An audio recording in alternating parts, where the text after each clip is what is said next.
বরিশালের হিজলা দেখে এক ভাইয়া জানতে চেয়েছেন, স্বামী ও স্ত্রী সম্পর্ক করার সময় একে অপরের লজ্জাস্থানে স্পর্শ করা যাবে কি? লজ্জা নয়, জানতে হবে।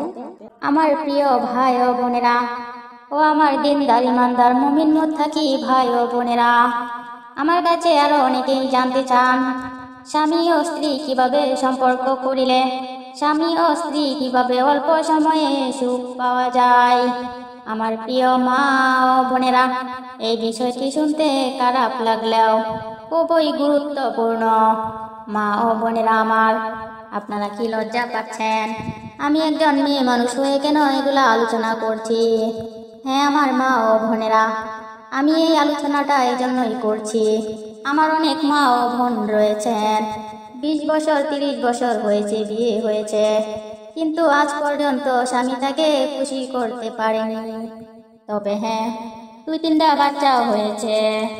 তবে মা ও বোনেরা আমার, আবার অনেক আমার মা বোনরা আছেন, এ তো কিছুদিন আগে বিয়ে হয়েছেন, কিন্তু স্বামী তাকে রাতের বেলা পরিপূর্ণ সুখী করতে পারেন না। মা ও বোনেরা আমার, অনেকেই বলবেন আপনি একজন মেয়ে মানুষ হয়ে কেন এগুলো আলোচনা করছেন? আজকে আমি এই আলোচনাটা এই জন্যই করছি, আমার মা বোনের সমস্যা কিন্তু আমি ভালো বুঝবো, পুরুষরা কিন্তু আমার সমস্যাটা এত বেশি বুঝবে না। এই জন্যই আমি মা বোনদেরকে বলতে চাই। আবার অনেক যুবক ভাইয়েরা আছেন, আমার কণ্ঠ শুনে বলবেন আপনি কেন পর পুরুষের সামনে কথা বলছেন। ও আমার যুবক ভাইয়েরা, আমি এজন্যই বলছি, আমার এই আলোচনার মধ্যে সামান্য হলেও উপকার পেতে পারে। আমার প্রিয় মা ও বোনেরা, আমি অনেক কষ্ট করে অনলাইনে এসেছি, আপনাদের জন্য এই প্রথম আমি ভিডিও করছি। জানি না আমার ভিডিওটি আপনাদের কেমন লাগতেছে। যদি আমার ভিডিওটি ভালো লাগে তাহলে কমেন্টে লিখে দিবেন, যদি ভালো না লাগে তাহলে কমেন্টে 2 লিখে দিবেন, আর যদি সরাসরি আমার কাছে কথা বলতে চান তাহলে কমেন্টে 3 লিখে দিবেন। আমার প্রিয় মা ও বোনেরা, আজকাল অনলাইনে ঢুকলে বিভিন্ন ভিডিও দেখা যায়, আমার অনেক কথা বলতেছেন স্বামী ও স্ত্রী সম্পর্কটি করবেন, তখন সুন্নতি নিয়ম মেনে সম্পর্কটি করবেন। আপনি যদি সুন্নতি নিয়ম মেনে সম্পর্কটি করেন তাহলে একবারে আপনার স্ত্রী অনেক বেশি সুখী হয়ে যাবে। অনেকেই স্বামী স্ত্রী সুন্নতি নিয়মগুলা জানেন না, আমি সংক্ষেপে আপনাদেরকে বলে দিচ্ছি। আপনারা যেদিন রাতে স্বামী স্ত্রী সম্পর্ক করবেন সেদিন সম্পর্ক করার আগে ভালো করে দাঁত ব্রাশ করে নেবেন, তারপর ভালো কাপড় চোপড় পরিধান করিবেন এবং শরীরের মধ্যে আতর বা সেন্ট লাগাবেন। এবং মা বোনদেরকে বলছি, আপনারা সুন্দর সুন্দর জামা কাপড় পরিধান করিবেন, যেন আপনাকে দেখে নায়িকা মৌসুমী শাবনূরের চেয়েও সুন্দর মনে হয়, তাহলে কিন্তু আপনার স্বামী আপনার প্রতি আকর্ষণ হবে। আমার মা ও বোনেরা, কিন্তু বর্তমানে দেখা যায় আমরা স্বামীর সামনে ছিঁড়া কাপড় চোপড় পরিধান করি, স্বামীকে দেখায় যে দেখো আমার কোনো ভালো কাপড় নেই, অথচ ওয়ারড্রোবে নতুন নতুন কাপড়ের কোনো অভাব নেই। আমার মা ও বোনেরা, এই কাজটি করে আপনি কিন্তু নিজেই পিছনে পড়ছেন।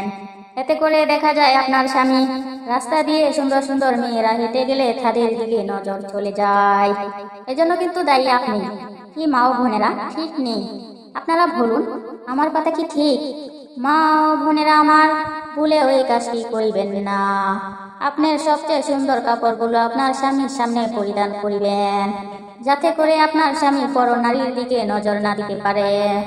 আমার প্রিয় মা ও বোনেরা, এই বিষয়ে ওয়াজ করলেও সারা রাতেও শেষ হবে না, আমি সংক্ষেপে আপনাদেরকে বলে দিতে চাই।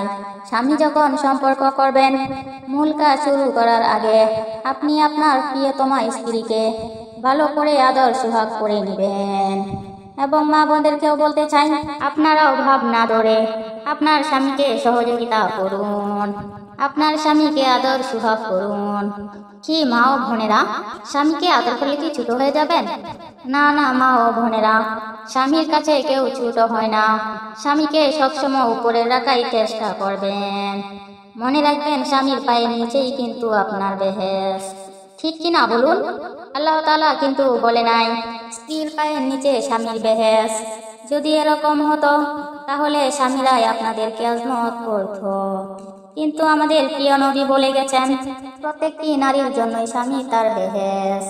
তাই তাই মা ও বোনেরা আমার, সম্পর্ক করার সময় ভাব ধরে তাইকেন না।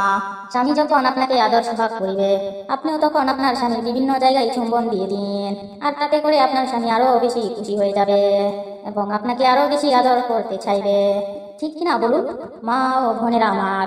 এবং আমার যুবক ভাইদেরকে বলছি, সম্পর্ক করার সময় তাড়াহুড়া করিবেন না। যত ধীরস্থির ভাবে করিবেন, তত বেশি আপনার স্ত্রীকে খুশি করিতে পারবেন। ঠিক কিনা বলুন? আমার যুবক ভাইদেরকে বলছি, আপনারা কি আপনার স্ত্রীদেরকে খুশি করতে চান? কারা কারা স্ত্রীদেরকে খুশি করতে চান? ঝটপট কমেন্টে লিখে দিন।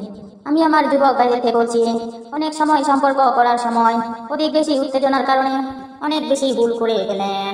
তাই মা ও বোনদেরকে বলতে চাই ও আমার যুবক ভাইদেরকে বলতে চাই, আপনার স্ত্রীর পিরিয়ডের সময় এই কাজটি করবেন না এবং আপনার স্ত্রীর পাল্পতে এই কাজটি করবেন না, তাহলে আপনি গুনাহগার হয়ে যাবেন।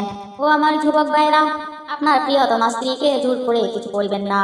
অনেক সময় শরীরে বিভিন্ন সমস্যা থাকিতেই পারে, সেগুলো বিবেচনা করে সম্পর্ক করিবেন এবং সম্পর্ক করার সময় আপনার প্রিয়তমা স্ত্রীকে পুরোপুরি উলঙ্গ করিবেন না এবং সম্পর্ক করার সময় অধিক বেশি উত্তেজনার কারণে একে অপরের গোপন জায়গার মধ্যে আপনার মুখ দিয়ে কোনো কিছুই করিবেন না। কি যুবক ভাইয়েরা, বুঝতে পেরেছেন? আমরা অনেক সময় বিদেশি ছবি দেখে বিদেশিদের মতো আমরা ব্যবহার করতে চাই, কিন্তু আমার মা বোনদেরকে বলতে চাই, আমরা ইহুদি খ্রিস্টান নই বা অন্য ধর্মের নই, আমরা হচ্ছি প্রিয় নবীর উম্মত হযরত মুহাম্মদ সাল্লাল্লাহু আলাইহি ওয়াসাল্লাম, উনার উম্মত। আমি অন্য ধর্মকে ছোট করে বলছি না, তবে আমি বলতে চাই ইসলাম ধর্মই হচ্ছে সবচেয়ে শান্তির ধর্ম। আর আমি একজন মুসলমান, তাই আমাকে অনেক নিয়ম কারণ মেনে সবকিছু করতে হবে। ঠিক কিনা বলুন মা ও বোনেরা আমার?